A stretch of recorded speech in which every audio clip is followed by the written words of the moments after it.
Good morning, everyone. This is Muhammad Assam speaking. How is everything? I hope everything is going all right with you. Today's lesson is an important one. I'm going to be talking about the difference between stative verbs and action verbs. But before going any further, I'd just like to differentiate between present simple and present continuous in terms of the formulation of the structure. Let's begin with present simple. It consists of subject plus verb plus object. The verb here is an important element. It's divided into two categories.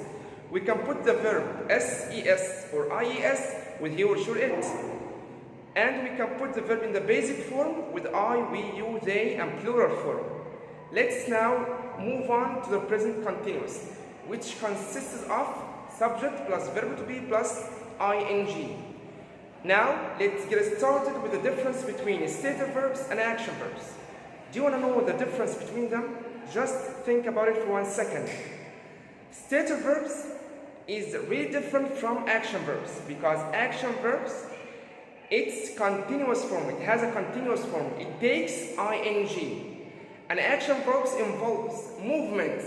It's a dynamic verb. It has some movements in the verb actually. For example, like we have verbs like play, go, walk, hit, fight, etc. These verbs have movements. On the other hand, we have stative verbs. Stative verbs don't have any action. They are not non-continuous form. They don't have the ing form. So as you can see here on the board, we have 4 kinds of verbs, of stative verbs. We have verbs of feelings, senses, thinking, belonging. We have some examples for each and every one of them. Verbs of feelings. For example, we have feel, like, hate, dislike. Verbs of senses. We have 5 senses. Smell, taste, touch, hear, see. Let's move on to the third one, which are verbs of thinking. Any verb that does have an action, like think, know, understand, realize, etc. When you think, this is called verb of thinking.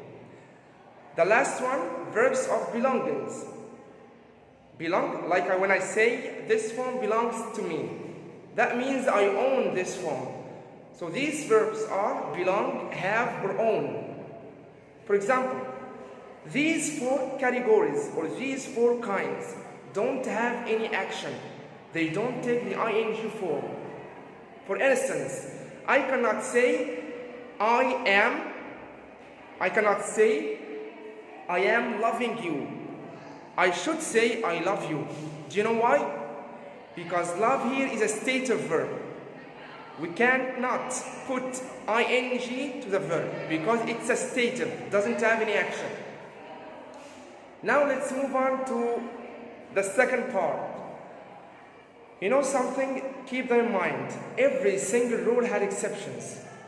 So the exception here about this tense or this difference between these 2 verbs that we have are stative verbs can be converted into action verbs.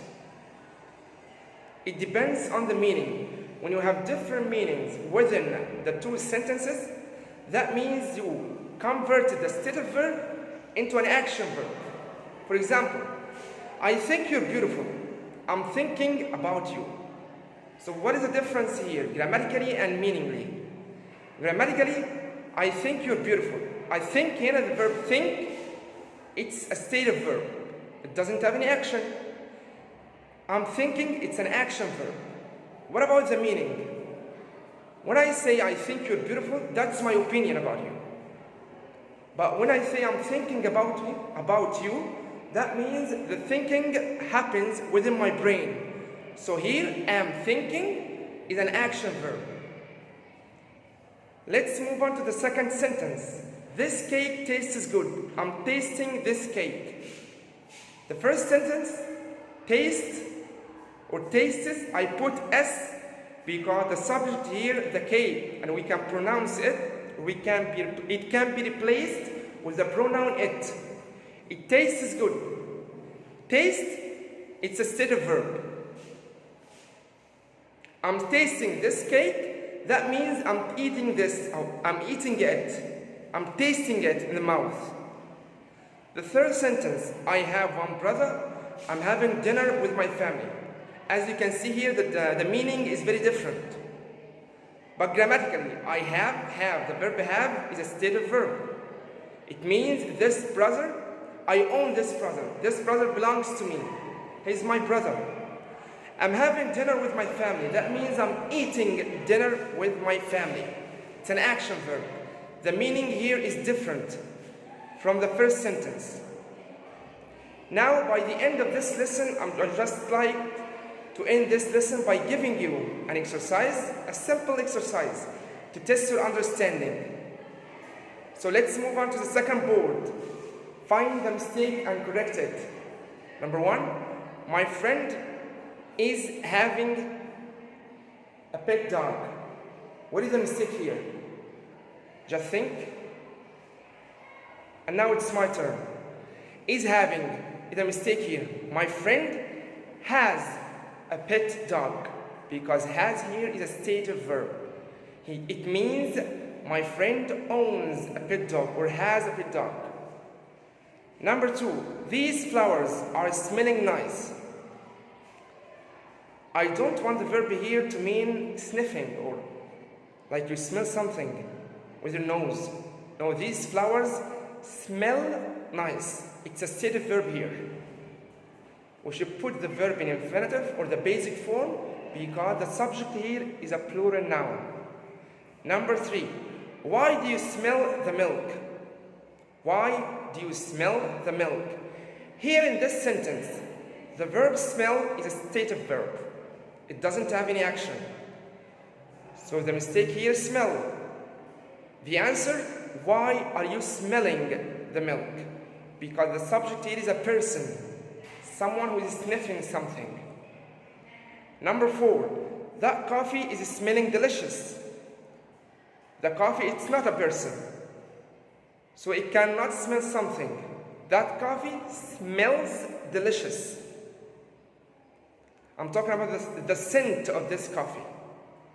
So is smelling here action verb because it has the ing form. That's wrong. The answer, that coffee smells delicious. Number five, you're looking terrible. Looking, when you look at something, that means you search for it. You look in the eye and you can recognize something in it. You're looking terrible. I just want in this sentence a stative verb. You look terrible. I can tell that you look terrible. The second sentence, I see a doctor or the doctor tonight. Now see here, it's a stative verb. Something that you can see with your own eyes. I don't mean that. I mean I'm seeing the doctor tonight. I'm seeing am plus ing, it's an action verb. It gives me a different meaning. I'm seeing the doctor tonight. I mean I'm meeting him tonight. It's a future word. Something that is going to happen in the future. Present continuous that expresses the future form or the future meaning. Number seven, I don't speak much Spanish, but I'm understanding it when I hear. What is the mistake here? Just think about it. The mistake here, I'm understanding. I should say I understand because understand, it's a stative verb. It doesn't have any action. So you shouldn't add ing to the verb. You should use present simple tense. I understand it when I hear. Number eight, what are you thinking about this girl? Does it make any sense? It doesn't, right? So what do you think about or of this girl? Give me your opinion about this girl. But when you say, what are you thinking? That means thinking happens or occurs within your brain. It's an action verb. But I need a verb which is a stative verb. What do you think? Present simple. The question form for present simple tense. What? Plus do or does, plus subject, plus infinitive. Number 9. Are you owning your home or do you pay rent every month? The mistake here, are you owning? That's a question, right? And the question in the present continuous form or the present progressive form. That's incorrect. The answer here, do you own your home or do you pay rent every month? I want the question form for present simple. Do plus subject plus infinitive. Do you own? Number 10, James is remembering the password. That's good because I forgot it. What is the mistake here? Just think. Right. James remembers the password. That's good because I forgot it. Remembers. I want a stative verb here because remember, it's a stative verb. For two reasons. Number 1, it doesn't have any action. Number 2, we cannot put ing to the verb because it's a stative one. James remembers. Why did I put S? Because the subject here, James, and we can replace it with a pronoun he. He remembers the password. That's good because I forgot it. And that's it. That's the end of this lesson. I hope I have made everything clear for you and see you with another new lesson. Thank you.